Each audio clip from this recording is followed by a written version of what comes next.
Yeah. Blackjack. Life is like a game of cards. It's not what you dealt, but how you play it. Yeah. Blackjack. To play each situation correctly. I remember they used to laugh at a brother. Welcome back, guys. Welcome back. It's your boy Delray Richardson, platinum songwriter, platinum artist, StraightGameTV. Thank you for tuning in. Hit the subscribe button, hit the thumbs up button, hit the bell notification so that when I drop some of this game on you, you will be the first to check out the video. And I appreciate all the love you guys been showing. But this is something that most people who were around back then in 1996 in the music industry and who really had the connections and attended the functions and things like that. And we're talking about meetings, publishing, licensing and things like that, and, things where deals get done. And so what I want to say is this: just like in relation to Melly Mel and Scorpio had talked about, and like I say, I was there the night we went to the House of Blues, but they talked about Tupac actually basically trying to help them get a record deal, right? And what I tried to bring to people's attention, the question was, how come Tupac didn't sign the Outlawz to Deathrow or to Deathrow East, was the question from this dude, from a guy who watches my channel. And he wanted to me to expound on that. And the simple reason for that is, like I said, Tupac did not have to leave Death Row. He wasn't signed to Death Row.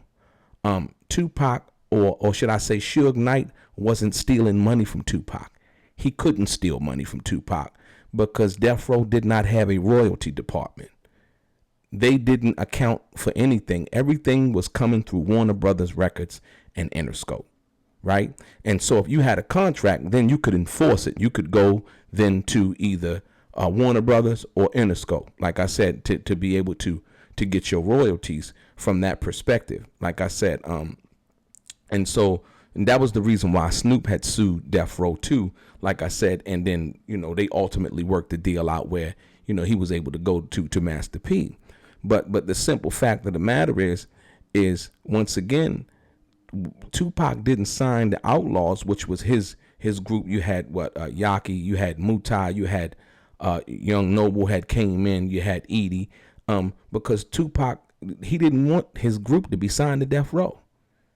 He wasn't signed to Death Row, and he knew that. You know that for a fact now by the paperwork that I have presented to you, that no one else had presented to you or told you about. Why? They didn't know. You got a lot of people out here running their mouth about things that they never knew nothing about. I knew most of this stuff since 1995, 96. Like I said, I didn't really think it was important. The YouTube thing, wasn't even my avenue. I was living my life. You know what I mean? Until I met the Art of Dialogue. You know what I'm saying? And he had hit me up and, we had started doing the videos and things like that. But I'm going to tell you this, and this is something that nobody knew. Tupac had an $80 million deal on the table over at Warner Brothers when he was going to leave Death Row. This is a fact. I said an $80 million deal, and most people don't even know that because they weren't there. It wasn't like now, you could go online and, somebody would say something and it would be, rumors or breathings of it. No. So that's the thing that, when the Death Row East thing came, Death Row East wasn't even a legal corporate entity. It was a thought. They printed up T-shirts, as you seen when they went to New York doing the MTV Music Awards for that week. So most people really don't understand, what was going on. And so that was Suge's way of trying to get in business with Tupac, because he knew once Tupac finished these albums, he was out. Fact, proof, more? Okay. So just like Tupac mentioned in his last interview with Rob Marriott, he talked about his group Ghetto Stars already being over there signed to Qwest. And I'm signing Greg Nice and Smooth. to either me or Qwest. I got another group at Qwest, Ghetto Stars, that's like an offshoot of the Outlawz. You know what I mean? Who daughter was he messing with? Quincy Jones. Quincy Jones is a powerhouse, man. You know, people running around with these, you know what I mean? You don't understand this. Quincy Jones is responsible for the Fresh Prince of Bel-Air, and numerous other people, Back on the Block, you know, and just so much Thriller. You know, you can. So let's you know, a lot of people talking. You know, pump your brakes because you don't know. You weren't there. I was around at that time. You know what I mean? You know, I had friends and things, and I would attend like conferences. You know, publishing meetings, ASCAP, EMI, you know, and all of these various things and organizations. The national, I'm a part of the National Music Publishers Association.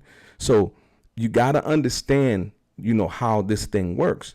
And so, like I said, Tupac had an $80 million deal at Warner Brothers on the table, you know, after, you know, everything was done with his fulfillment for the contract involving him getting out of jail. And so, like I said, so when you understand that was the reason why Tupac wouldn't sign his group or nobody that he knew. Now, I want you to name one person that Tupac was affiliated with, and Keisha Cole was right. Most people, you know, discounted what Keisha Cole said. Keisha Cole was actually right. You know what I mean? I believe Tupac talked to her and said, yo, you know, he was going to try to take her with him when he was going to leave, because it wasn't that he needed to leave Deathrow. He wasn't signed to Deathrow. We know that now. I gave you definitive proof with paperwork, with signatures on it. We know now that, you know, that's what that was. And so now that we are getting this truth, we can come to the understanding and formulate our own thoughts, right, as to what it was. And I'm telling you right now, you can go ask anybody that really know, you know, probably like a Tom Wiley or somebody like that really knew what was going on back then. Yeah, Warner Brothers had an $80 million deal for Tupac on the table. And I think some of the Outlawz might know that too. You know what I mean? I'm not sure, but I definitely know that was the fact. Like I said, once again, and I believe it was being orchestrated through Quincy Jones. So most people, you know, like I said, with the Machiavelli Records thing, the Machiavelli Records thing was just a forethought in which Tupac actually was going to do and execute. That was going to be his label. Most people say, yeah, you know, well, it was going to be distributed through Deathrow. That wasn't concrete, as nothing was concrete. You know what I mean? There was no paperwork stating that. Tupac could say anything. Tupac told y'all, you know, or told the world, or had the world believing that Tupac, Suge Knight bailed him out of jail. He gave Suge the credit. You know, okay, cool. I'll go with that, and I can understand that. See, that's the type of person Tupac was. He was like, okay, cool. You know, yeah, I'll give you the credit. But he knew for a fact that bail agreement that he signed did not mention Suge Knight name, and it did not mention Deathrow name. So he knew the truth, but he just rode with that to ride with that. Okay, cool. You don't want to ruffle no feathers or nothing like that. I'm going to go handle this business. You know what I mean? And keep it on the, what's the name? But when it's time to move, he's going to move. That's why he did not sign the Outlawz to Deathrow Records or Deathrow East. And as a matter of fact, Young Noble, and you can look this video up, Young Noble had basically said that Tupac was going to get him a deal with Qwest Records. These are facts. So, like I said, the $80 million deal, like I said, and the question was, you know, why didn't he sign the Outlawz to Deathrow or Deathrow East? Now, think about it. At that particular time, Deathrow was the most powerful hip-hop label out at that particular time. You mean to tell me, and you gotta look at this. You mean to tell me Tupac knows this? He's over there just recording under Deathrow. He knows his situation, doesn't need to tell everybody. And as a matter of fact, Tupac's mother didn't even know his entire business situation, because if she did, she wouldn't have sued Deathrow. She would have just knocked on the doors of Interscope and said, you know, hey, you know, I seen the paperwork my son had, you know, kept in file. We looked at the paperwork and we see that he, you know, he signed his power of attorney, and you guys are really responsible for bailing him out. So we need to sit down and talk, because that's what ultimately happened. But she didn't know, and she wanted to deal directly through Suge, which Suge didn't have the power. He didn't have the power. He didn't have no power at all in regards to Tupac.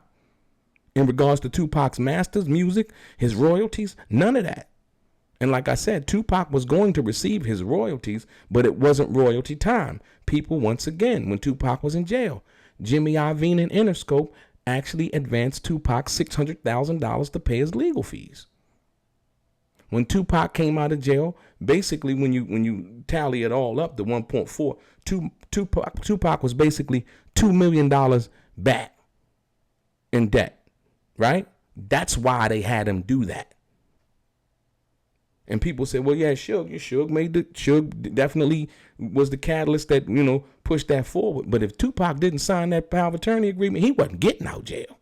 I don't care who came in and brought it to their ear. They wanted their money back. This was about business and money. And they knew that they could get it back because Jimmy Iovine them, they like, man, all of this drama going on, he get out of jail, and they knew the temperament of Tupac, right?